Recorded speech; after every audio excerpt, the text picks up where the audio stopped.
कशाला फोन केलाय मला? बोला निंबळकर साहेब, काय म्हणता? आम्ही काय म्हणायचं, जे काय म्हणायचं आणि जे काय करायचं ते तुम्ही करताय सध्या. डॅडी, जे काय असेल ते स्पष्टच बोला, आम्हाला वाईट नाही वाटणार, पण असं उगाच आमसनी टोमणं नका आणू. नाही, सूर्य आला होता भेटायला, त्याच्याकडनं कळलं त्याच्या बहिणीला तुमच्या भावाचं पत्र मिळालंय म्हणून. हे काय नवीन सुरू केलंय तुम्ही? तुमचा भाऊ तो प्रसाद तो पत्र लिहायला कधीपासून शिकला? डॅडी, तुमच्यापर्यंत ही बातमी पोहोचणार याचा अंदाज होता आमस. खरे, प्रसादरावांच्या नावाचं पत्र हे सूर्याच्या बहिणीला गेलं आहे. अर्थात ते पत्र काय प्रसादने नाही लिहिलं. नाही, पण हे पत्र प्रकरण आहे तरी काय? सूर्याच्या बहिणीकडून होकार मिळावा त्यासाठी केलेला हा प्रयत्न आहे. त्याचं काय आहे, आमच्या आजी साहेबांना स्वर्णोबत घराची चून म्हणून तीच पोरगी पाहिजे, त्यामुळं आमच्याकडे बी पर्याय राहिला नाही. त्यामुळं यासाठी हे केलेले वेगवेगळे प्रयत्न आहेत बरं का.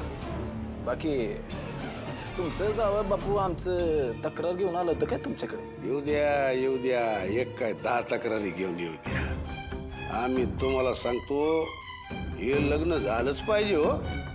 ही सोयरीक तुमच्याशी जुळलीच पाहिजे. त्यात का आमची काय मदत लागली ना, बिंदा सांगायचं. अहो बिंदास सांगू की, पण त्या सूर्याचं काय, त्याला कसं समजावणार तुम्ही? त्याची काळजी तुम्ही कशाला करताय? लय झालं तर सांगून टाकू.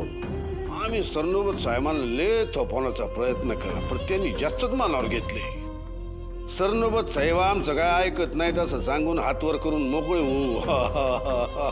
चांगले चांगले, म्हणजे शिकार करू म्हणून एकत्र निघायचं आणि वाघ पुढे आला की आम्हाला दाढीला द्यायचं. यालाच राजकारण म्हणतात शशिकांतराव. घाबरू नका, आम्ही काय तुमच्याशी राजकारण करणार नाही. आम्ही तुमच्या बरोबर आहे.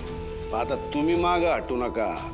लवकरच प्रसादरावांचा बार उडवून द्या. होय होय, जोपर्यंत प्रसादरावांचं लग्न होत नाही तोवर आम्ही पण शांत बसत नसतोय. नाकाच बसू. आता डायरेक्ट पत्रिकाच बघायची आम्हाला. ठेव का? होय. आता आम्ही वात पेटवून दिली. आता फटाके फुटायची वाट बघायची.